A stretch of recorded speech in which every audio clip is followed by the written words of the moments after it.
Go Island is brought to you by German Auto Import Network. Today on Go Island, we are at the International Center for Sturgeon Studies at Vancouver Island University. A lot of fish in here. We're going to talk sturgeon on today's show. On today's show, catching the perfect skimboarding wave in Parksville, the art of bonsai, and the Vancouver Island Tourism Awards. That and more in the next 30 minutes.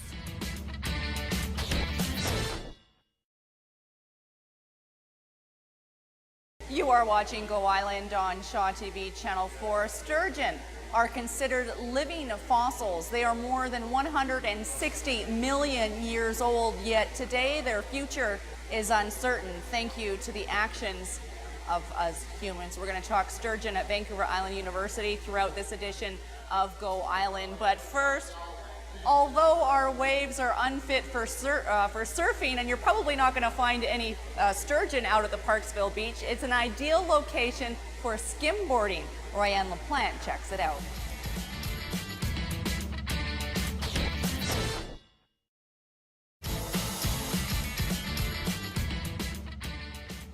You are watching Go Island on Shaw TV Channel 4. Vancouver Island University is emerging as a center of excellence for sturgeon research. Dave Switzer is a sturgeon technician here at the university. I've heard sturgeons described as living fossils. Yes, they are. Why? How? And we've got some little guys in here. I'm going to try to grab one here. Okay. Without him letting me go. Wow, you've done that a few times. So these guys are about 2 years old? These guys are 2 years old, but as a species, they're over 200 million years old. Wow. They look strong. They're very, very strong, very hard to handle. Their body form is much the same as a shark. Their skeletal structure is all cartilage. This is a primitive fish, and that's how primitive fish were built. Very similar, same characteristics as a shark, which is also another primitive fish. It looks a bit dog-like or catfish-like They too. are, and a lot of people think they're related to catfish because they have the barbels. Okay, I call them whiskers, but yeah, and lots of people do too. They are not closely related to catfish, Okay. no, but that's how they taste and smell everything in the water. He's tasting my finger right now. He's not sure if he likes it. And one thing, sharks. Ooh, he looks really slimy. You can see his mouth poking out. So Yeah. sharks have a mouth that's kind of bottom orientated too, but these guys have no teeth. Is he suffocating right now? He is without air, but they are much hardier fish than salmonids. They can handle a lot more. They do not stress out as much. He will be fine. Okay, now they're a freshwater fish, generally speaking. Generally, they live in rivers, but after a certain age or size, sorry, Your hands are all slimy.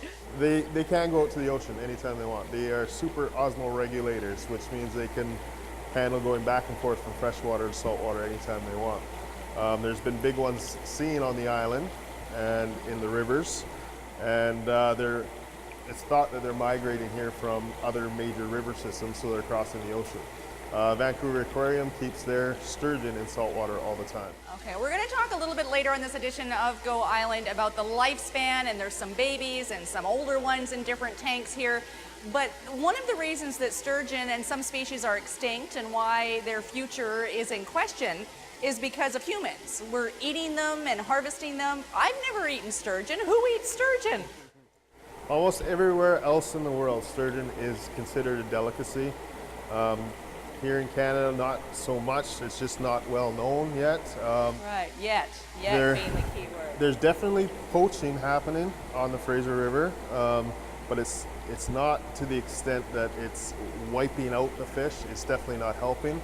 But other major issues is that we're destroying their spawning habitat. So many areas and different populations on the Fraser they're very fussy fish. They need every condition to be right.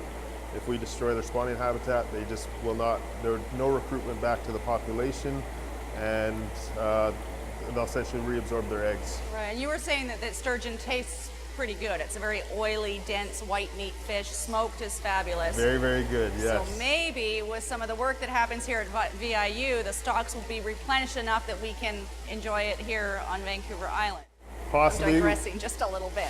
We're going to work closely with other with industry to sturgeon farmers, and hopefully we'll get a bigger market going around in BC as well as Canada. Now, I didn't warn you about this question. We know that everything in the natural world is connected to each other.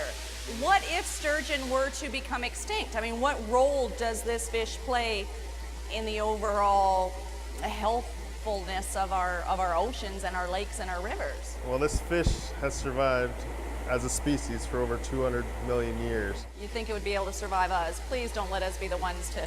Exactly.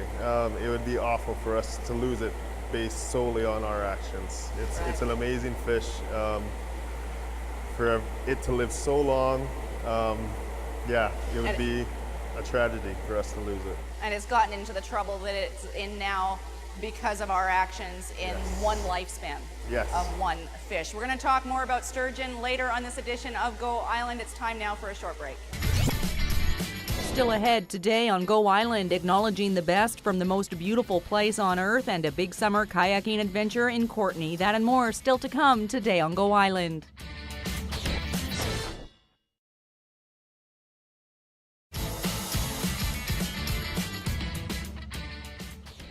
You are watching Go Island on Shaw TV Channel 4. We're here at the International Center for Sturgeon Studies at Vancouver Island University. We're going to tell you about the 7th Annual Symposium for Sturgeon, on Sturgeon, later on this edition of Go Island. But first, did you know that Vancouver Island has an ideal climate for growing and making bonsai? It's true. I had an opportunity to spend some time with a bonsai artist in Qualicum Beach last week.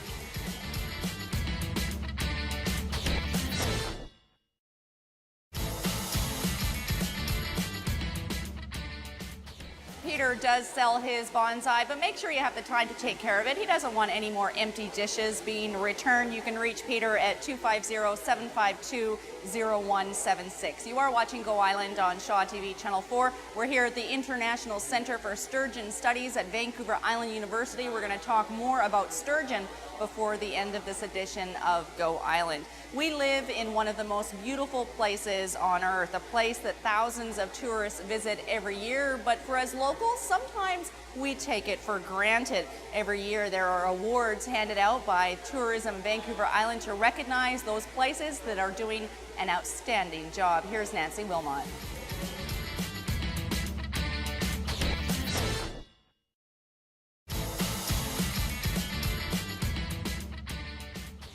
The 50th Annual Tourism Vancouver Island Conference and AGM is taking place in the Alberni Valley. That's running September 24th to 26th. You can nominate a tourism industry leader through the website www.tviconference.ca. You are watching Go Island on Shaw TV Channel 4.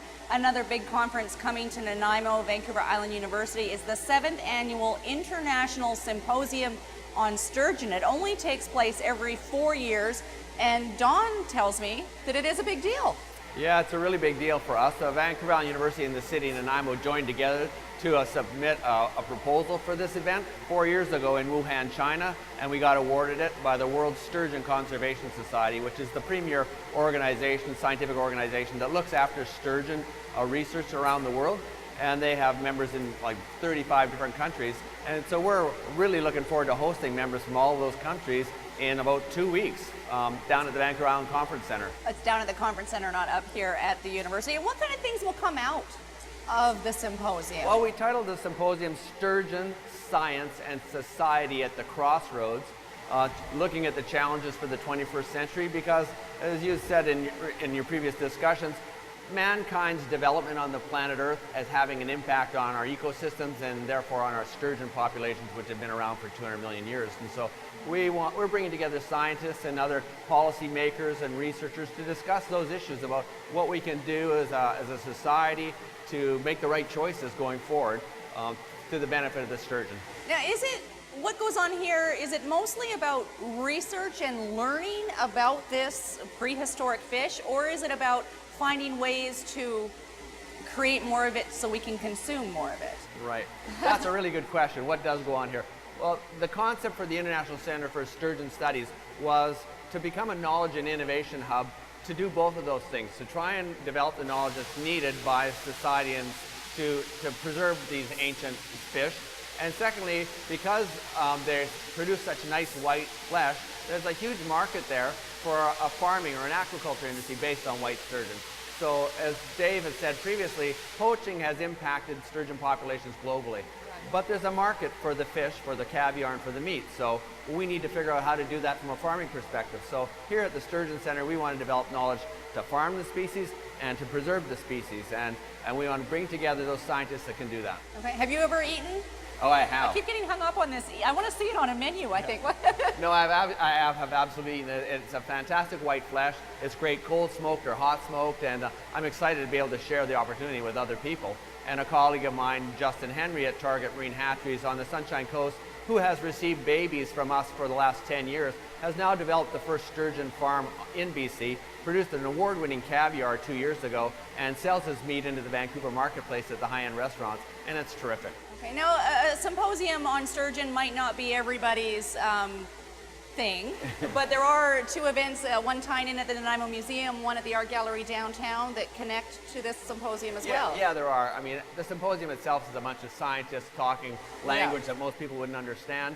But sturgeon are an amazing fish, as you've seen, swimming around the tanks behind us, really capture the imagination and attention of society. So one of the sturgeon people here, Gord Edmondson, who's been a technician here for 25 years, is a real enthusiast, and he's got a whole collection of stuff. So he's gathered a whole bunch of other artists together. So they've got an exhibit at the Art Gallery, and they've got another sort of public consumption exhibit at the museum as well. So it'd be great for the public to go down there and participate. It's been a pleasure. My pleasure. I've seen this place on TV before, but I've never been here in person. We're going to be back with more from the International Center of Sturgeon Studies here at Vancouver Island University. Right now, though, here's your Get Up and Go community calendar.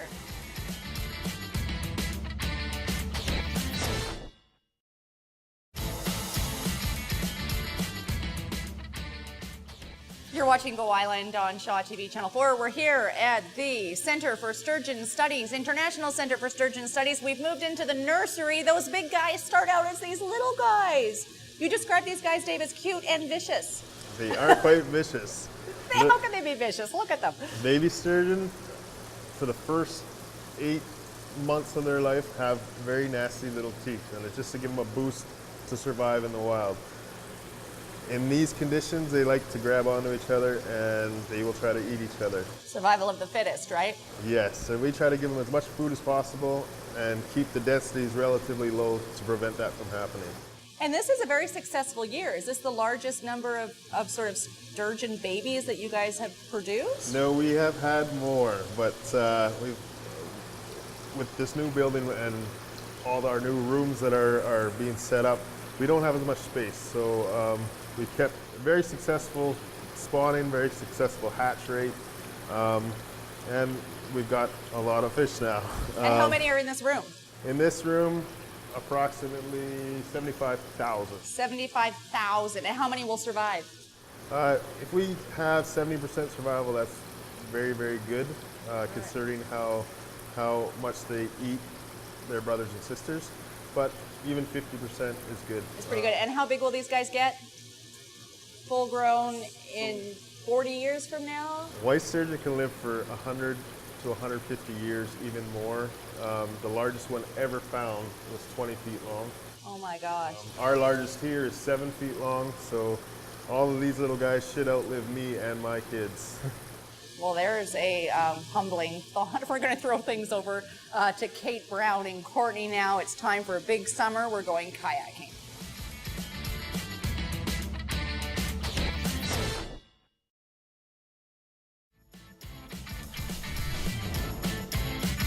Go Island is brought to you by German Auto Import Network. Clothing supplied by Catwalk Fashions. Kate's Hair and Aesthetics provided by Maffeo Salon.